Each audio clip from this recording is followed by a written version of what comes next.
Consciousness. I'm Zarathustra, broadcasting live from Tulum, Mexico. So, the topic of today is the power of not knowing. So, and when we talked about it, one of my participants said, okay, repeat that again, the power of not knowing. And yes, there is power in not knowing. And but this could be a little bit confusing, so we're going to dissect it and dive into it and get a better understanding what it means, that actually you have power when you don't know. So I mean, that's something completely opposite of everything we have always been taught. And everything is from childhood, everything that we've been taught is about knowing more information, more knowledge. And so maybe hopefully we will have some kind of uh, power of being able to manipulate things, um, and turn things in our way so things work out to our benefit. And this is, so you have to know. But one of my dear friends, she brought this up to me and she said, hey, Zarathustra, would you talk about uh, the power of not knowing? And now it's a good opportunity to kind of look at this. So what does it mean? What does it mean not knowing? Um, First of all, um, who knows that what is going to happen in the next moment of our lives? Anybody knows what's going to be next? Anybody knows what tomorrow is going to be like? Um, we don't know. We have no idea of what the future is going to bring, what's going to happen. Um, we don't know any of these things. We can only predict or project into the future. And, that's a lot of, I mean, companies, business people, or countries, they project, they plan for the future. They're creating the foundation of things that they want to build, or infrastructure that they create for the future. So that gives them an idea of what things going to look like, or how it's going to be like. But overall, for any average human being, we have no idea what the next moment is going to bring. And a part of our mind, especially the Western mind, it has this really deep desire that it needs to know. And I have to know. Oh, Zarathustra, I'm going to take a third eye activation training program with you, and I like to know if my third eye is going to open up or what's going to happen to me. I'm going to take a whatever awareness training program with you, and what's going to happen at the end of the training program. And so you can see this with, I mean, I see it all the time because, throughout my career, I've been working with a lot of people, and those who are very analytical and their right brain, and they need to know what's going to happen. I'm in left brain. They need to know what's going to happen. and they just want some kind of guarantee that if they are investing into a retreat or a workshop and they're putting their time, they want to know what they're going to get out of it. And the truth is, nobody knows what's going to happen. And I had this a lot with people coming to me regarding third eye activation and asking me for activating their third eye, and they want to know how long it takes, what's going to happen. Men då bjuder du så här inaktiva hela tiden, så det går inte. And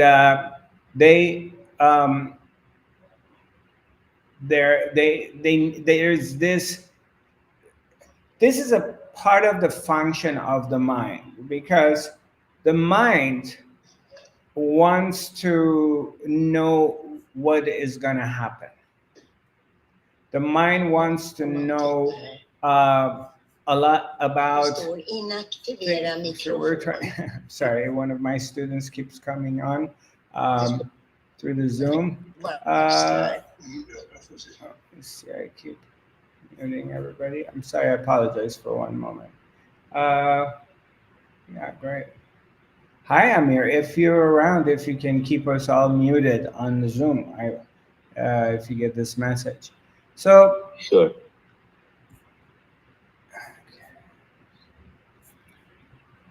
Sorry about that. Yeah, they keep unmuting themselves and they keep popping in. So, okay, let's see what's going on. Sorry about this.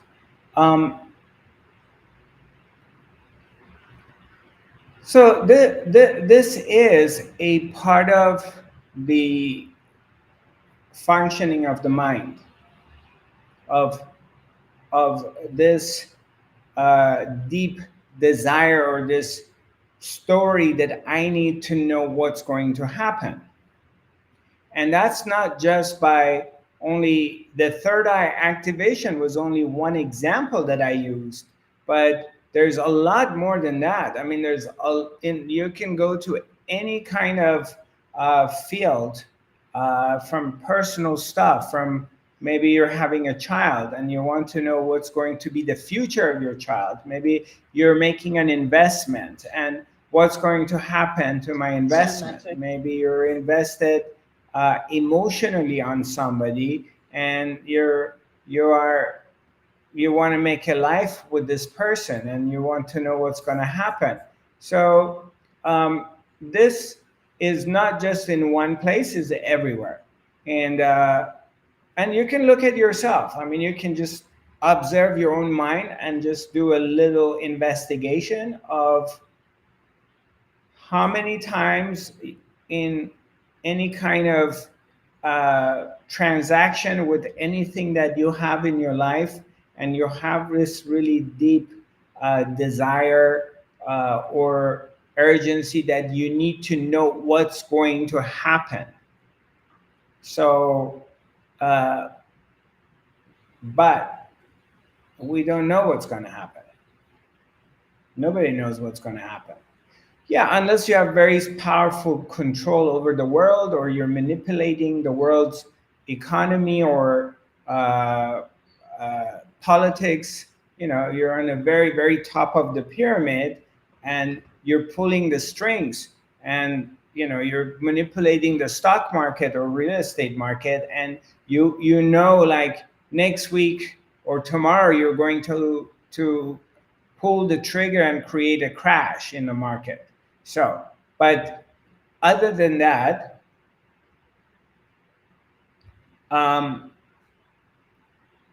or a country is planning on invading another country, and so yeah, they know they're gonna do this tomorrow. But overall, in general, nobody knows what's gonna happen next, and that is a big threat to the mind, because the mind, the thinking mind, its existence is based on duality. It's based on it cannot stand on its own. It needs to relate itself to an object. Human mind, if it doesn't relate itself to an object, it can function. So its functioning is depending on objects. So so what happens is, when you get more advanced in your spiritual path, when you're getting closer and your awareness is starting to expand, as this awareness is expanding, and a sense of migration, there's a migration from the head to the heart. So you're naturally moving from an analytical thinking, and that you have to know everything and analyzing everything. You're shifting, there's a shift happens, that you're migrating from the head to your heart. So from analytical thinking to heart knowing. And your heart knows, your deep down, the self and your inner guru knows what's going on, and is guiding things, guiding you. And eventually, as you go deeper in your own spirituality, and you are discovering yourself more, and you're discovering your connection with the divine self, so you're starting to notice that there's a connection with you and existence and God, and you have a direct connection, and this connection starts getting stronger. That means you don't need to go to a guru, you don't need to go to a psychic, you don't need to get your astrology done, you don't need, you're not going to any mediums anymore. You're directly sensing and having communication with life and existence. And this communication is getting stronger. You don't need to read your Bible, you don't need to go to the church, you don't need a middleman. You're just figuring it out that you have a direct connection, and you and this connection gets stronger and stronger. And as this transaction is happening, you begin to have a feeling, that a sense that you are taken care of, and all is well. And then it's not so much about your mind knowing things. It's like a migration of trusting life, and trusting that existence is going to provide for you, and existence is going to show you the next move. And maybe existence closes one door and it's going to open up another door, but it's all taken care of, and it's all in good hands. So and in that transaction, in this shift, that you're starting to notice it, yes, in some ways it's very scary. It's at first, it's confusing, it's frightening. The mind can really freak out, because the mind needs to know. But as you're migrating from the head to the heart, this shift is happening. You're starting to realize that you really don't need to know. And in that transaction of understanding this truth, there's power in it. That you start to feel, and this is not like a personal thing, that like as a person I come and say, oh my God, I have power, I have power. And I'm not referring to it in that way.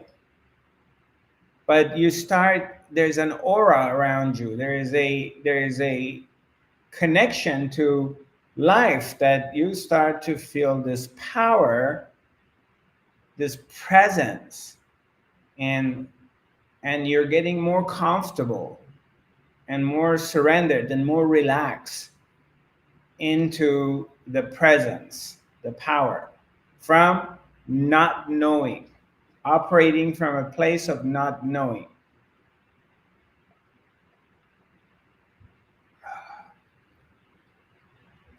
Well, let me have a little note here in the middle of what I'm saying. Is what I'm saying not knowing. I'm not talking about like you go and sit on behind a motorcycle or behind a car and you don't know anything and say, "Oh, Zarathustra said not knowing, so I'm going to drive this car from not knowing."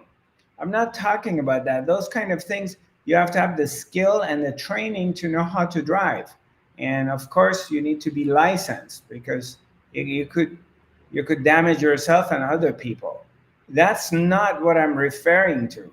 Or jumping in the ocean, not knowing how to swim. Most probably you're going to be drowned. But we're not referring to that. We're referring to um, life and the future, that nobody knows what's going to happen. I mean, okay, I'm here, everything is good, everything is going my way. I see this all the time. Just see it constantly around myself, with family, with friends. That is happening all the time. Like everything is great, everything is going in a wonderful way, and then all of a sudden, uh, somebody is diagnosed with blood cancer. Somebody is diagnosed with um, a tumor in their brain, and they had no idea. There was no signs of it, and all of a sudden, everything changes in your life. Suddenly, I mean, you had everything taken care of. You got your real estate investments, income from real estate. You got a business that gives you money. You're a hot shot. Um, uh, you know, you're famous. You're big time, or whatever is your story. And suddenly, from one moment to the next moment, everything changes.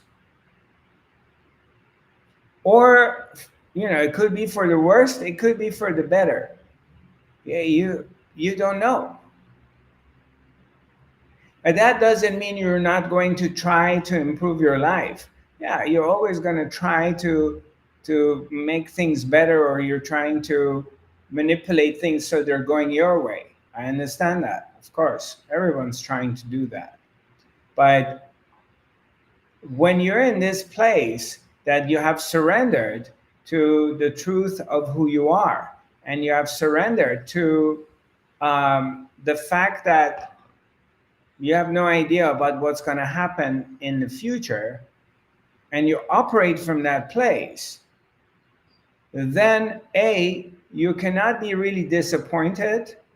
In B, your expectations, you're not really relying and investing on the expectations that you have in your mind, and investing in things that they must be go my way, and if they go my way I'm really happy, and if they don't go my way I'm miserable. So you're operating from this place that I don't know, maybe it goes my way, maybe it doesn't go my way. And in that, there is power,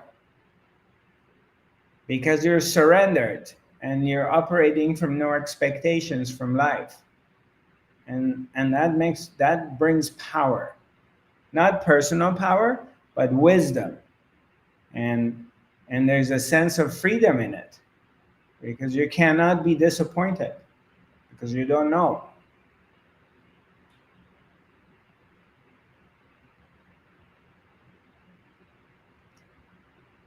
Any questions for my dear friends? Just before you ask a question, one moment. Those of you who are viewing this from the Instagram, it's hard for me to read the messages and answer back. And those who are watching this video on YouTube or Facebook, again, I'm not able to interact with you directly.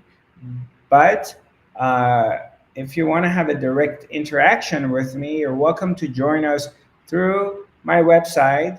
And if you go and click on the Academy and sign up and become a member of the Academy, which is a free membership, and then you're welcome. You can come on our Zoom meetings and have a direct interaction with me because I can see you and we can talk to each other. So just wanted to explain this part. And my website is zarathustra.tv. Now, for those members of the Academy, anybody has any questions or comments regarding what we talked about? Now I have a comment. Uh-huh. Because I've been a control freak all my life, you know? And Yeah. after you taught me about to trust life and just let it go, you know? To just trust, I found out that I've been using so much energy to try to control everything around me, you know? Right. And also I always understood that I had a solution and life gave me another solution that was 100% better, you know? So I don't have control, and that is very good because I don't need to worry and use my energy to try to figure out something, you know. Right. Yeah. But that is a blessing, really a It is blessing. a blessing. I mean, it takes a lot of pressure off of you from coming from this background or this place that you have to know all the time what's going to happen. And and it's stronger, this thing about I have to know what's going to happen in the Western countries. um, uh, that sense of must know in comparison to um, other cultures. So especially, I've been in Norway, lived there, in Sweden, Denmark, Germany, and yeah, there's this thing like um, I've seen it so much. It's really rooted into the culture. Like you have to know. There's this thing. Oh, what time? This has to start right on time. This da da da da da. This is gonna end up right on time. Um, the train or the subway needs to be there right on time. Everything's on time, which is not a bad thing. But then it's in the psyche of the culture. Like you have to know, and it's a little bit stronger in those countries in comparison to other places, but I've seen it all over with different cultures. And yeah, it's really nice when you're just slowly you let go of it, or you just start to reconditioning yourself that you don't really need to know all these things. You reduce a lot of stress on your psyche and your mind. Why do you think we need to have more control in Scandinavia then? I mean, from my observation from coming in, past 12 years to Scandinavia, Northern Europe or Western Europe, um, in general, um, it's it's it's more in a way, okay, it's no insult, or this is not like putting down or anything like that. You just ask me what I think, and this is my observation. This could be true, it could be not, or whatever, but this is, growing up in Middle East, and growing up in Iran, and then of course, I was only there during my teenage years, but and being exposed to Middle Eastern culture, being exposed to South American culture, and like in South America, they're more tranquilo, means like they're more relaxed, as far as they're not regimented about things, okay? And like in Scandinavian country, they're very regimented. It's like tuck, tuck, tuck. Everything has to be this way or no way, or this way or no way. You know. So it's just a conditioning uh, of the culture, basically.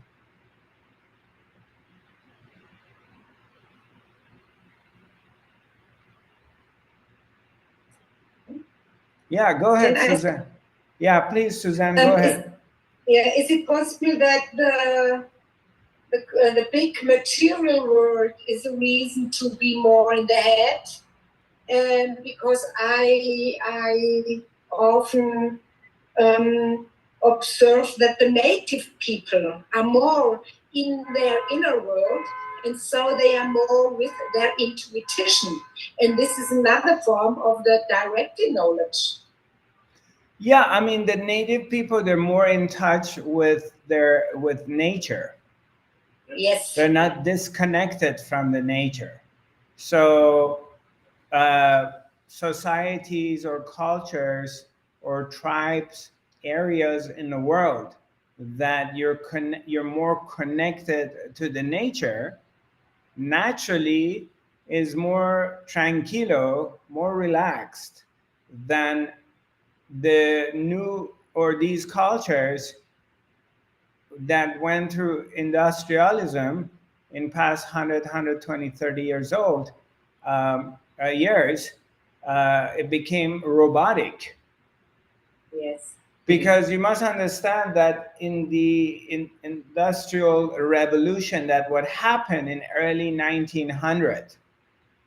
So what happened is that it was the birth of a lot of factories. So you need factory workers.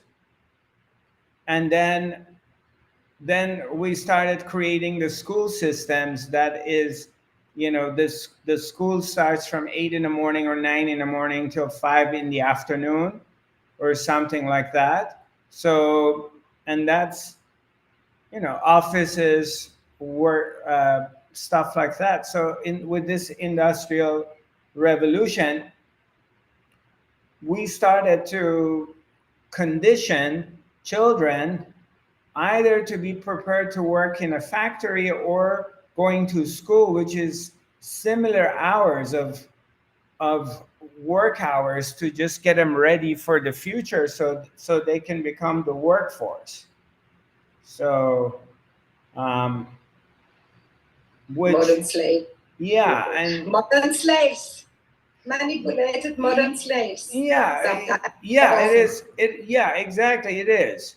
So, but also in the same time, you see like, okay, there was a big jump in technological advancement in Western countries, Europe basically, that got a lot more advanced in comparison to other cultures and other continents. So, and so because of that robotic focused kind of conditioning. So, and then you guys got into a lot of production and inventing things and and the industry. So there was advancement in that way. But one of the side effects of it is also they created robots.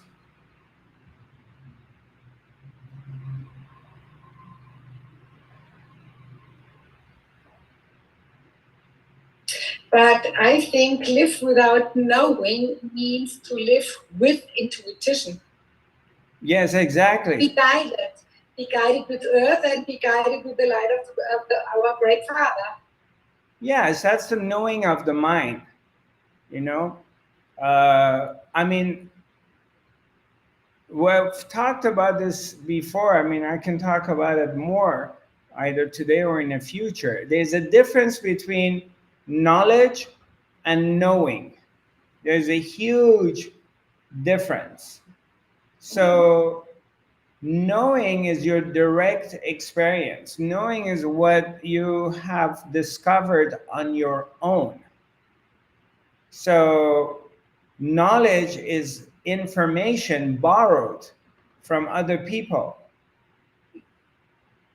I would say 95% of, or maybe more, and that's my estimation, of what 90% says the capacity of the stuff that we think we're holding and we're aware of and we know is knowledge. And very small percentage of our information in our lives is our own knowing. The rest is knowledge. It's all stuff I've read or we've read. Like I have friends like um, they read National Geography, they're listening to this, they're reading that. And every time I visit this friend of mine, he's full of information. And he's just telling me like, oh yeah, da da da da, in this country, this is what's going on. In the oceans, this is what's, it's just, this is what's going on in the space. And, he reads and he's collecting all this information. And then he wants to tell me what is going on. And but that's not his own knowing. He doesn't know. So we'll use this example. I know it's been used before and everybody's talked a lot. Some people have talked about it, but I'm using this as a simple example. It's like, um, you know, today society, okay, I mean, I would say majority of the population of the planet, they believe that the planet Earth is round. Okay, it's a ball shape, correct? So, well, how do you know? How do you know the planet Earth is round? Have you gone around the planet Earth once or twice to discover it on yourself that it's round? Or have you been in a space shuttle to get out of the atmosphere and view planet Earth from outside and go around it to see it's round? Um, there's only a number of people who've done that, but ordinary people, nobody's been outside of the atmosphere of planet Earth. So how do you know that it's round? And then, you say this to someone analytical, well, no, this is known, and there's a lot of videos from NASA, and it's in our geography books and everything. And what are you talking about? This is really crazy what you say. It's a very well known fact. Okay, but how do you know? You don't know. You're just accepting this information as fact, but you've never been there. You don't know. It's not your direct experience. In the same time, let's say you're 7 months pregnant. Okay, here's a woman 7 months pregnant. Do you need to read books about that you're pregnant? Or it's very clear you're pregnant? Because a 7 month, 8 month, by 8 months, you're uncomfortable. You're uncomfortably pregnant. And it's very obvious. You don't need to go to school, or you don't need anybody to teach you or go online and get education about that I'm pregnant. You know it. Something's inside you is growing and the baby is kicking. So this is your own knowing. You didn't read about it. So they're vastly opposite of each other. Or anything in life, all the stuff that you have experienced directly, it's your own direct experience in life. That is your knowing. Or let's say talk about past lives, or what's going to happen after we die. Let's go into the spiritual realm, because there's also a lot of concepts about before you were born. I mean, does anybody know where they were before they were born? Anybody has a memory of it? Very clear memory, like knowing it for sure.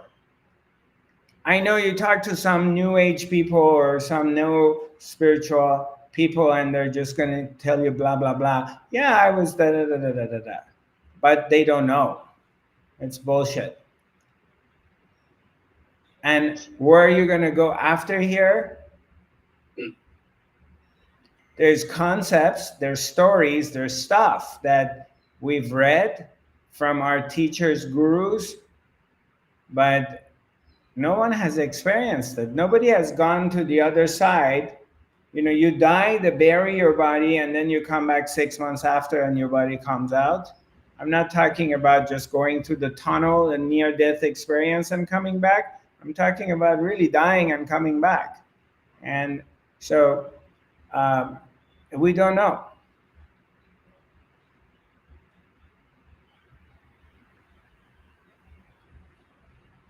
So if you start to, or anything, for example, I don't know, sometimes I say, I've never been in Africa.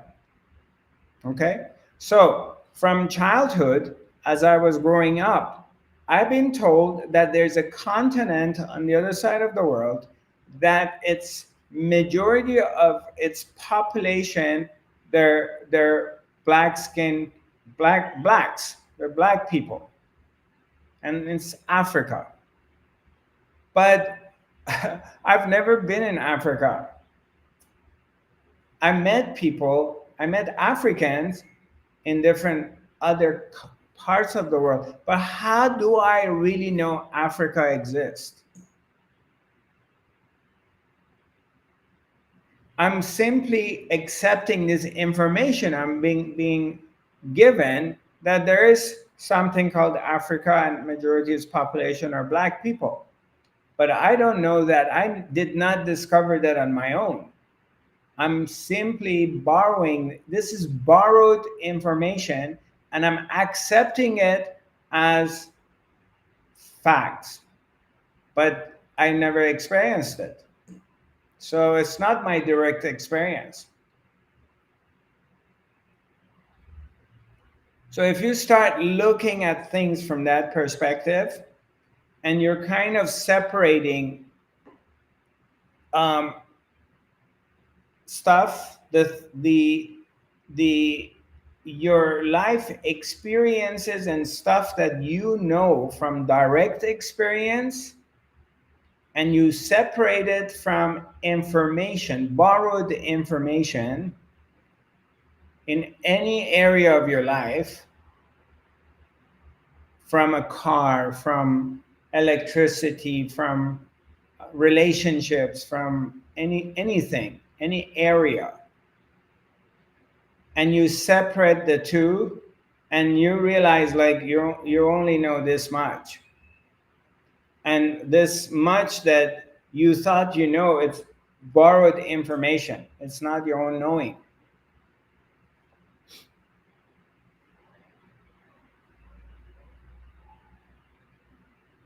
Or let's talk about our history. Okay, 100 years ago, 200 years ago. I mean, there are stories that they tell us, that they say there is like happen, but how do I know what happened 200 years ago?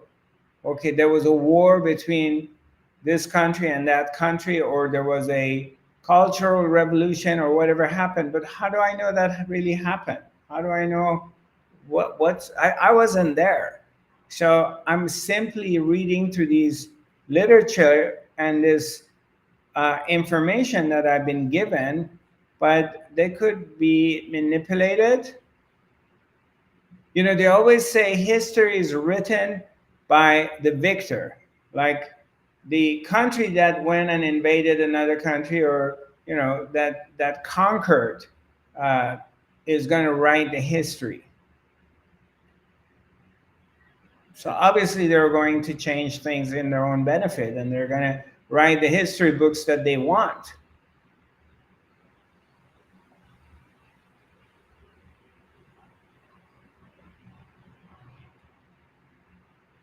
as we're talking right now, there are places, countries, or cultures that they're kind of like slowly, they're taking some things out of the history books. So they're coming with new history for new generations.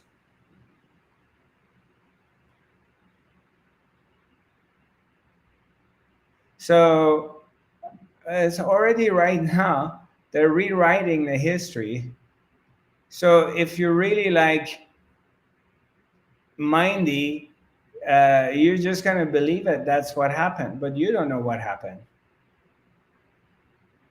One moment, I have okay, from Angel Universe.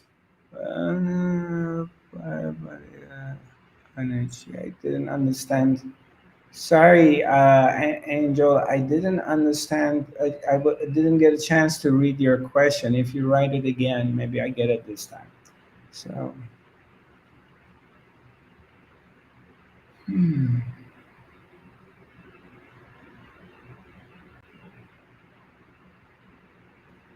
And also another thing is like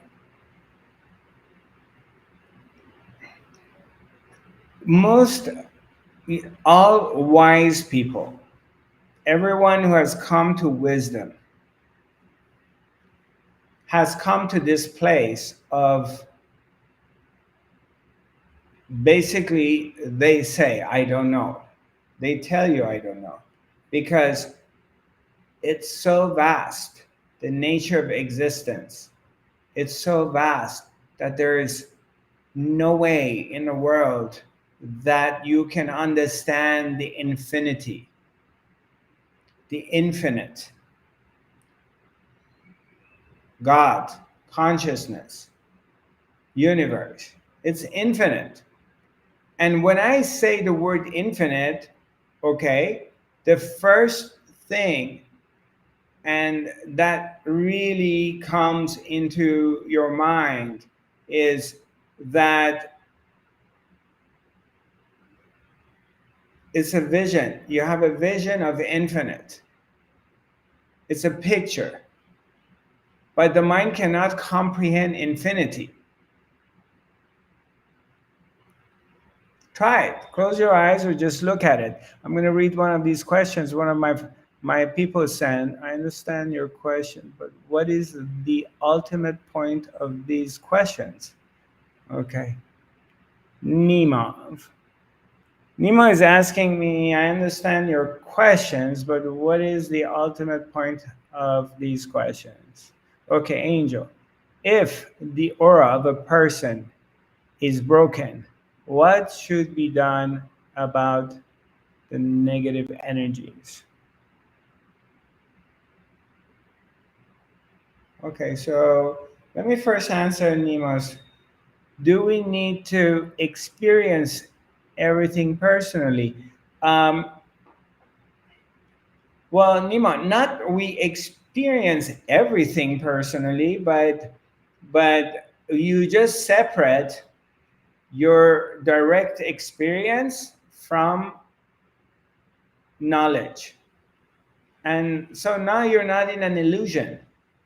All the knowledge, so now you're not in this place of arrogance because people who read a lot of stuff and they're collecting a lot of knowledge and they have this attitude that their shit don't stink and they know everything because I have friends like that. Like I can't even talk to them because anything I say they know everything, and after a while it becomes very annoying because they're reading a lot or they're just surfing the net and they know, it's like they're telling you about your own life that they have no idea and they know more about my life than I know about myself. So it's kind of like ridiculous. And the wise people, they're normally quiet and they don't claim to know anything.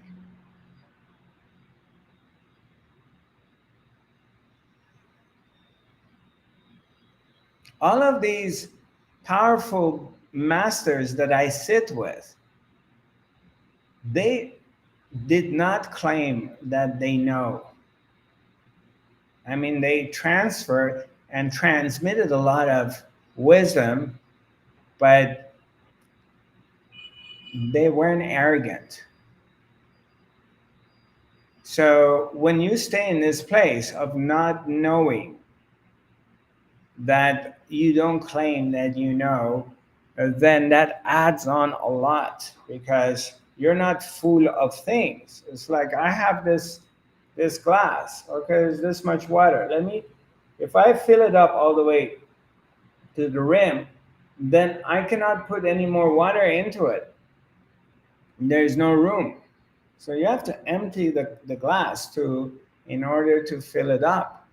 So when you're collecting all this information about spiritual, especially in the spiritual realm, and you're full of information, but it's all analytical, but none of it is the heart. You're not really living the teachings. You're just babbling the teachings. And then you're constantly want to know what's going to happen next. So that's different than when you live the teachings. And you live the wisdom. You're wise.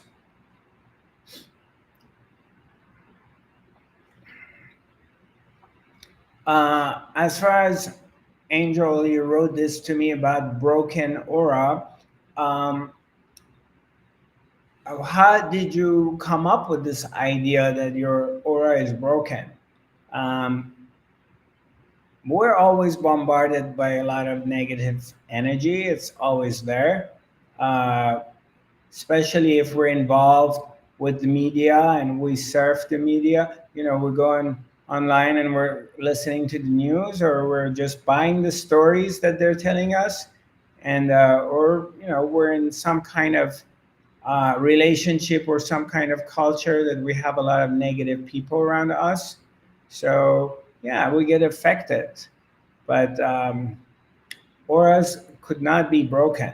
It's just impossible to break an aura. This is only an idea, my dear, that an aura could be broken. There's no truth to it. But not our control to experience spiritual knowledge. Yes, that's right. It's not in our control to experience spiritual knowledge either. None of it is our own control. None of any of this thing is in our control. So that's true. I agree with you, my friend who wrote that.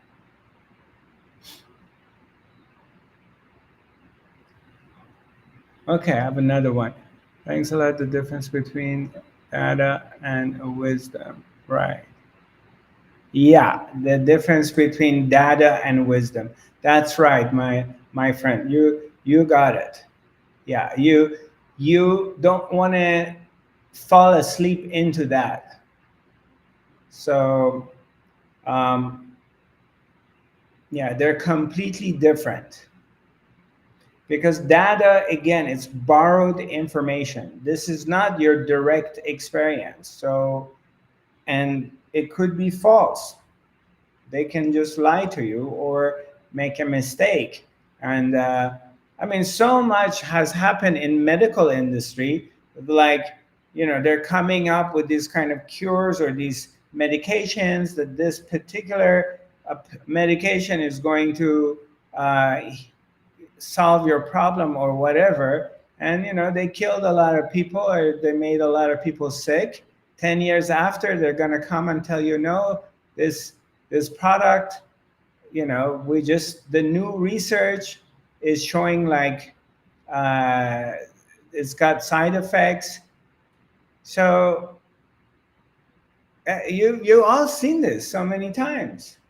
How many times does this have to happen for us to wake up to it? How many times your government's been lying to you about things? and then later on you find out that they were lying totally. How many times you've been ripped off by a real estate market getting really hyped up and going up, and then they pull the plug, or stock market or stuff like that? These are like, the big boys, or powers, or the industry. They pull a lot of scams on people. So it's happened so much, and it keeps happening over and over again. It's nonstop. There's at one point you have to wake up to it. At one point you just don't buy it. You're not buying the story because you don't know what the story is.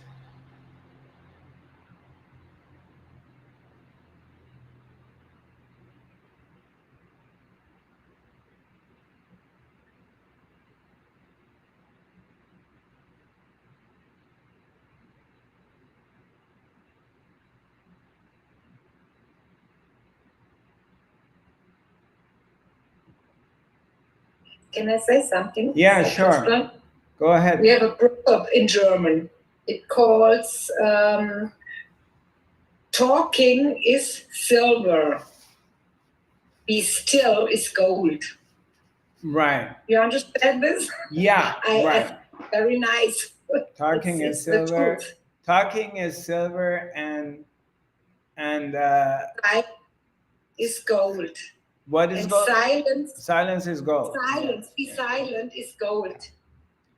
Yeah, anyone can talk, but those who are quiet and stay still and silent, uh, they're in a different level. Because talk is cheap, blah, blah, blah. I'm going to do this, I'm going to do that, blah, blah, blah, blah, blah.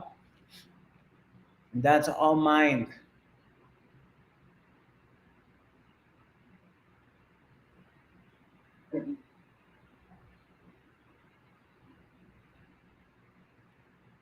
So let's sit together for a few moments in silence, and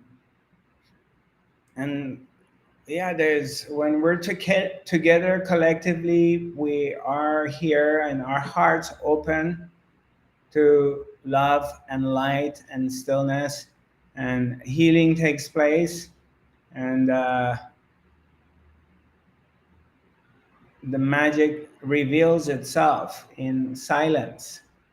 As Ramana Maharshi was always saying, that silence is the ultimate teacher, because Ramana Maharshi didn't really like to teach or give any kind of talks.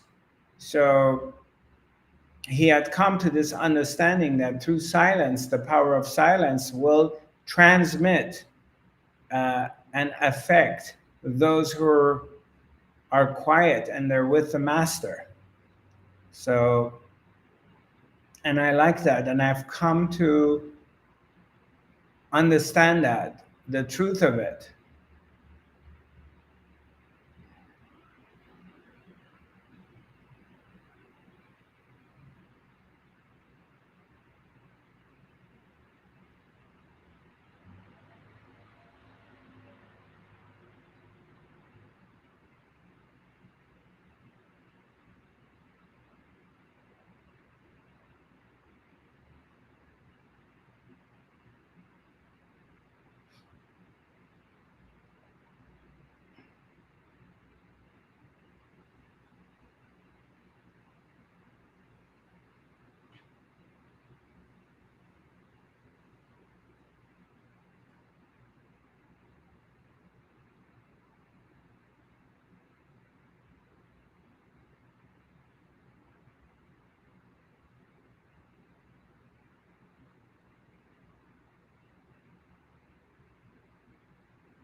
Hmm.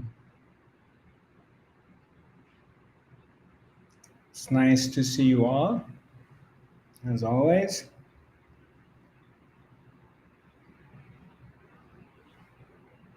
So the goal is to have be consistent with the academy and everything, and so God willing, inshallah, uh, we'll meet next week. I do my Farsi language academy on Tuesdays, so those of you who are viewing this broadcast for the first time, our website is zarathustra.tv. My email is info@zarathustra.tv. And my social media is Zarathustra5D. So uh, I'm announcing that I'm opening and myself to being invited to different places in the world. And if somebody from anywhere in the world is interested in organizing for me and uh, opening their community, I'm open to it. I like to travel and go to different places, and uh, and give lectures and workshops, whether it's self-awareness, self-awakening, or it's healing. So hit me up. Sending you my love and light, and look forward to seeing you soon. Namaste. Thank you for joining me today.